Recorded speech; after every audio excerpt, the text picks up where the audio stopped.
Let's organize our work space. देखिए आप लोगों ने कई सारे आर्ग्यूमेंट्स और थॉट्स होंगे कि वर्क स्पेस को कुछ भी मायने नहीं रखता, क्योंकि जो मेन जो चीज़ है फोकस के लिए वो हमारा ब्रेन, हमारी फोकस है जो हमारी जो वर्क फ्लोज को बेहतर कर सकता। ऐसा बिल्कुल भी डेफिनेटली केस नहीं है, क्योंकि आप लोग के कुछ आर्ग्यूमेंट्स कुछ हद तक ठीक है लेकिन काइंड ऑफ वेग है।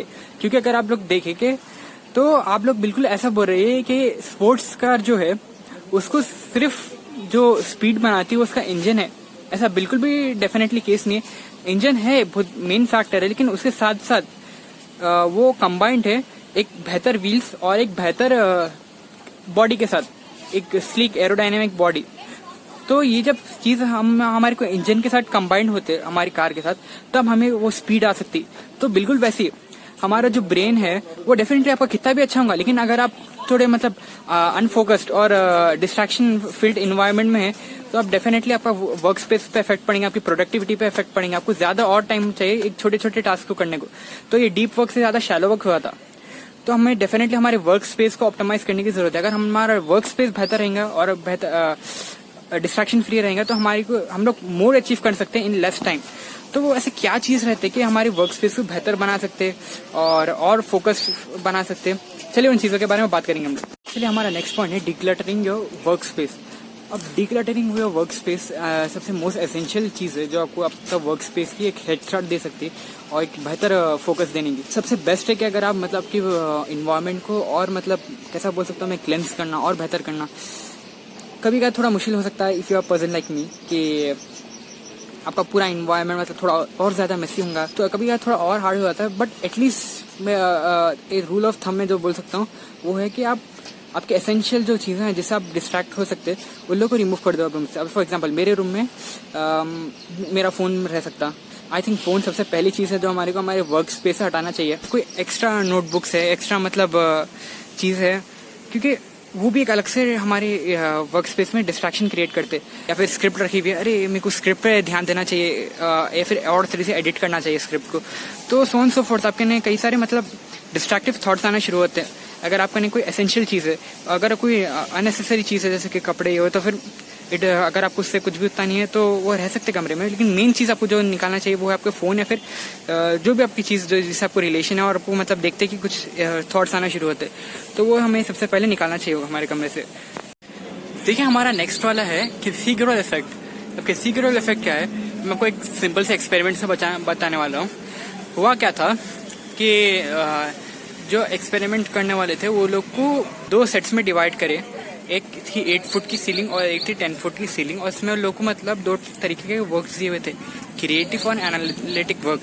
अब उसमें क्या हुआ था कि जब एक्सपेरिमेंट कंडक्ट होने के बाद जब रिजल्ट्स आए तो जो 8 फुट की जो सीलिंग थी जिसमें मतलब कम हाइट थी, तो वो लोग मतलब एनालिटिक वर्क में बेहतर थे, और जो क्रिएटिव और एब्स्ट्रैक्ट थिंकिंग थी उसमें लोगों की प्रोडक्टिविटी मतलब उतनी नहीं थी। फिर हमारे पास नेक्स्ट वाला था 10 फुट, लोगों की मतलब सीलिंग हाइट और ज़्यादा थी। अब यहाँ पे क्या हुआ था कि ये लोग अपनी क्रिएटिव वर्क में बेहतर थे, एब्स्ट्रैक्ट थिंकिंग में बेहतर थे, लेकिन इन लोग की एनालिटिक वर्किंग कम थी। तो मोस्ट प्रोबेबली आप में से कई सारे लोग एनालिटिक डिटेल वर्क्स कर रहे जिसमें मैथमेटिक्स है, मतलब साइंस है, उससे रिलेटेड। तो सबसे बेस्ट इसके लिए सोल्यूशन है कि हम लोग मतलब हाइटेड सीलिंग में की पोजीशन लीजिए। तो हमारा नेक्स्ट पॉइंट है आपका पॉस्चर। देखिए पॉस्चर में मैं कह सकता हूँ कि अब डेफिनेटली अपराइट स्ट्रेट मतलब बैठे, क्योंकि प्रोलॉन्ग पीरियड तक है।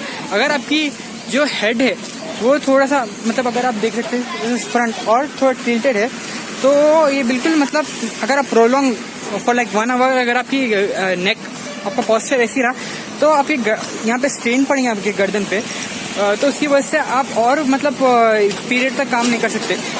वो आपका मेरे ख्याल से फर्स्ट और लास्ट सेशन हो सकता है आपका वर्क का। तो मेरा सबसे बेस्ट आपसे सोल्यूशन ये रहेगा कि आप लोग सिट एंड स्टैंड करो। मतलब आपकी जो वर्क पीरियड है इसमें ये दोनों को मिक्स करो, आप बैठो भी और खड़ो भी। हाफ ऑफ आपका वर्क सेशन में आप बैठ सकते हो और हाफ खड़ सकते हैं। नहीं, मिक्स करने का आपको ये चीज़ आपकी वर्क रूटीन में कि आपको खड़ने का भी और बैठने का भी है। Try your absolute best to मतलब sit and stand, but if you can't तो मेरी सबसे बेस्ट आपसे एडवाइस ये रहेंगी कि अगर आप अनफॉर्चुनेटली नहीं कर सकते, लेकिन आई वुड हाईली रिकमेंड आप लोग करो। अगर आप नहीं कर सकते तो आपका जो वर्क सेशन का एंड जो रहेगा ना, तो मैं कहूँगा आप जब आप खत्म करते हैं आपका वर्क सेशन, आपका वर्क ब्लॉक है फॉर एग्जाम्पल 45 मिनट्स या फिर 1 आवर, तो उसके बाद आप लोग स्ट्रेचेस करो अपनी बॉडी में, ताकि आपकी बॉडी वापस थोड़ा सा मतलब रिपेयर हो, और मतलब फर्दर वर्क सेशंस के लिए रेडी रहे, वैसा कुछ। हमारा नेक्स्ट अनफॉर्चुनेट इश्यू है जिससे आई थिंक हम लोगों में से हर कोई गुजरता, वो है कि बैकग्राउंड नॉइजेस, हमारे अननेसेसरी एक्सेसिव बैकग्राउंड नॉइजेस, तो उनको कैसा मैनेज करें हम लोग। देखिए, जो मैं पर्सनली चीज़ करता हूँ, अगर एक्सेसिव बैकग्राउंड नॉइजेस आ रहे तो मैं ट्राई करता हूँ कि अपने कान में वो हेडफोन्स या फिर ईयर प्लग्स लगा के नेचर सॉन्ग सुनना। अब वो डेफिनेटली सॉन्ग्स बोलते आप लोग समझ रहे होंगे, वो लिरिकल म्यूजिक नहीं, वैसे कुछ भी नहीं। कैसे मैं कह सकता हूँ कि नेचर के, सिर्फ नेचर के, मतलब झाड़ पत्तियाँ वैसे आवाज़, तो वो बेस्ट प्रेफरेबल है। तो मोस्टली प्रिफर्ड वही है, वो आप लोग कर सकते हैं। और फिर अगर आपको वो समझ में नहीं आ रहा तो थोड़ा और फैंसी हम लोग वे में जाएंगे, तो फिर वो है binaural beats. Binaural beats best है अगर आपकी 40 हर्ट्ज तक की फ्रीक्वेंसी रही तो। लेकिन मैं स्टिल आपको कॉशन करता हूँ कि ये ज़्यादा प्रोलॉन्ग पीरियड तक आप लोग मत करो, क्योंकि आपके ईयर्स डैमेज हो सकते हैं और डेफिनेटली आपको इस पर डिपेंडेंट नहीं रहने का। प्लीज़ ये चीज़ आप तभी ट्राई करो जब वो ज़्यादा एक्सेसिव बैकग्राउंड म्यूजिक नॉइज़ है जब हैंडल नहीं कर सकते। चलिए, तो हमारा जो अगला पॉइंट है वो है try to increase your brightness exposure. एक ब्राइट इन्वायरमेंट में अगर आप रहते हो बेहतर है आपकी अलर्टनेस को इंक्रीज करने को। अब मोस्टली अगर आप एग्जाम्स की प्रिपरेशन कर रहे हैं तो आपको एक ब्राइट लिट इन्वायरमेंट चाहिए आपके लिए, क्योंकि अगर आप लॉन्ग पीरियड तक के लिए काम करें तो आपको अलर्टनेस होना, एनर्जी होना। तो इससे मैं भी सफ़र करता हूँ और मोस्ट प्रोबेबली आप भी सफ़र करते होंगे। ये हमारा प्रॉब्लम है कि हम लोग जो हमारे जो इंपॉर्टेंट टास्क है वो वक्त हमारे को लेथार्जिक और स्लीपी फीलिंग होती, तो उसके लिए हमें अलर्ट होना चाहिए, मतलब एक अलग से एनर्जाइज फीलिंग होना चाहिए। तो सबसे बेस्ट उसका आई थिंक और ज़ीरो कॉस्ट स्टेप है कि आप ब्राइट लिट इन्वायरमेंट में रहो। अब देखिए, आप ट्राई कर सकते हैं कि आर्टिफिशियल लाइट को एज मच इंक्रीज करने के एज पॉसिबल, कि आपकी ट्यूब्स लाइट जो है अगर आपके कमरे में 2 है तो 2 के 2 ऑन रखो आप लोग। और अगर आप दिन के टाइम में पढ़े तो मेरी सबसे बेस्ट आपसे सजेशन रहेंगे कि आप ट्राई करो कि विंडो के करीब ही आपकी डेस्क या फिर आपकी वर्क प्लेस को रखने को फिर अवेक कर सकती है हमारा डोपामिन और नॉरएपिनेफ्रिन जो रिलीज कर सकती है, जो हमारे को और एनर्जी दे सकती है, वो हमारे को सनलाइट से आ सकती है। चलिए, अब हमारा नेक्स्ट वाला है इंट्रो और आउट्रो। थोड़ा अजीब सा दिख रहा है सुनने में, ये वीडियोस के लिए है जैसा दिख रहा है आप लोगों को, लेकिन एक्चुअली हमारी रियल लाइफ में भी बहुत प्रैक्टिकल है। देखिए, इंट्रो और आउट्रो से आपके ब्रेन को सिग्नल पहुंचता है कि मतलब अब शुरू हो रहा है हमारा काम और अब खत्म हो रहा है। मैं इसको 3 फेजेस में थोड़ा और एक्सट्रीम जाता हूँ, मैं 3 फेजेस में डिवाइड करता हूँ। एक तो है हमारा इंट्रो। अब इंट्रो बेसिकली क्या है, देखिए इंट्रो हमारा रहेगा कि आप मतलब कैसा वर्क शुरू करेंगे, एक्शनेबल स्टेप्स करना पड़ता है आपको, मतलब लाउड एक्नॉलेजमेंट करता हूँ मैं अपने आप से।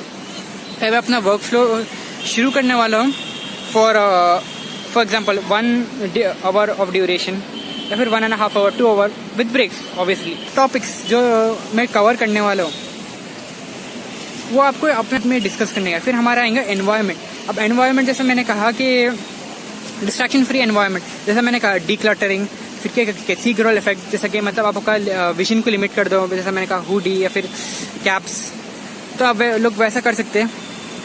और जैसा मैंने कहा फ़ोन को भी एलिमिनेट कर देना है आपको आपके एनवायरनमेंट से। मैं पर्सनली कैसा करता हूँ, जैसे कि मैं अपने कमरे में आता हूँ, मैं अपने डेस्क पे वो डोर मैं क्लोज कर देता हूँ और मैं अपने काम पे शुरू करता हूँ एक्नॉलेजमेंट के साथ। तो वो आपका एनवायरनमेंट है वो शुरू का वो है। फिर एनवायरनमेंट आपका डेफिनेटली डिस्ट्रैक्शन फ्री है ये वो। और देखिए, अब हम हमारे आउटरो की तरफ चलेंगे, जो रहेगा हमारा एक्नॉलेजमेंट कि हमारा वर्क कंप्लीट हो चुका, हमारा मतलब गोल फिनिश हुआ। लेकिन इसको लाउड एक्नॉलेजमेंट करने का, कई लोग मतलब अपना वर्क फिनिश तो करते हैं लेकिन मेंटली वो लोग अभी भी वर्क में रहते हैं, ये वो। तो एक लाउड एक्नॉलेजमेंट करना चाहिए आपको और विद अ स्माइल और एक ग्रेटफुलनेस आपको रहना चाहिए कि मेरा वर्क फिनिश हुआ और आई वाज सक्सेसफुल और मैं ग्रेटफुल हूँ वर्क के लिए और मुझे बहुत प्लेजेंट दिखा वर्क करके। इवन तो मोस्ट प्रोबेबली आपको आपका वर्कआउट होगा या फिर आपकी स्टडीज होंगे, इसमें आपको शायद उतना मतलब अच्छी फीलिंग नहीं आई होंगी, थोड़ा पेनफुल ये होता होगा, बट स्टिल आपको ऐसा फेक एक्नॉलेजमेंट करने का, it's lying, but within some span अगर आप उसको टाइम देंगे तो आपको एक रियल सेंस ऑफ ग्रैटिट्यूड आने वाली कि मैं अपना वर्क कंप्लीट कर लिया। तो ये था हमारा इंट्रो, एनवायरनमेंट और आउट्रो। एनीवे चलिए अब मेरी वीडियो का आउट्रो का वक्त आ गया। तो ये था मेरे मतलब वर्क स्पेस को ऑप्टिमाइज करने के कई सारे वेज। तो एनीवेज गाइस, ये थी हमारी वीडियो। आई होप आपको इंफॉर्मेटिव लगी होंगी और कुछ लर्न करने को मिला होगा। तो एक फाइनल टाइम हम लोग समराइज कर लेंगे हम लोग क्या क्या पॉइंट्स के थ्रू गए आपकी वर्क स्पेस को ऑप्टिमाइज करने के लिए। सबसे पहला हमारा पॉइंट था कि डिक्लटरिंग योर वर्क स्पेस। फिर सेकंड हमारा पॉइंट था कि एथिकल इफेक्ट। एथिकल इफेक्ट हमारा क्या था, बेसिकली हमारी रूफ या फिर हमारी जो वर्क स्पेस की हाइट है वो अगर कम रही तो फिर आप एनालिटिक वर्क, और अगर ज़्यादा तो क्रिएटिव वर्क।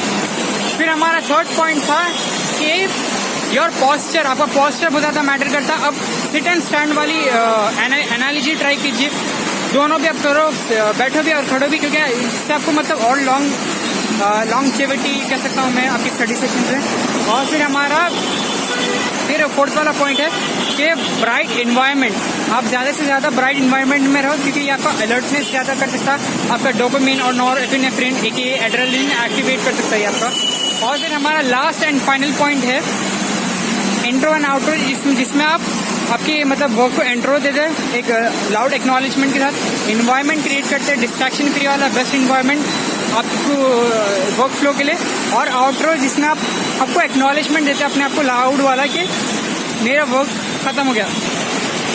तो एनीवेज गाइस, ये थी हमारी वर्क फ्लो की एनालिसिस। मुझे बहुत मज़ा आया ये वीडियो बनाने में और होपफुली आपको भी देखने में बड़ा मज़ा होगा। ये वर्क स्पेस को हमें कभी अंडरस्टिमेट नहीं करना चाहिए, सिर्फ दिमाग आपकी कई सारी चीज़ डेफिनेटली आपका फोकस भी है, लेकिन आप इसको एक बेहतर ऑप्टिमल वर्क स्पेस के साथ अगर आप कंबाइन करें तो आपकी डेफिनेटली प्रोडक्टिविटी लिमिटलेस है। तो आप लोग ट्राई कीजिए कि ऑप्टिमल एक बेहतर वर्क स्पेस बनाना आपके एनवायरनमेंट, अगर आप उसको आपके ब्रेन के साथ कंपनी करें तो डेफिनेटली आपको आपकी प्रोडक्टिविटी में सक्सेस मिलेंगे। और इसी के साथ हमारी वीडियो ख़त्म होती। तो मेरे को ये बहुत एफर्ट लगा ये वीडियो बनाने में। तो अगर आपको ये वीडियो काम में आई और आपको हेल्प में आई ये वीडियो, अगर वो किसी भी तरीके से हेल्प करी तो please leave a like and subscribe. Until then will meet in the next video. Bye.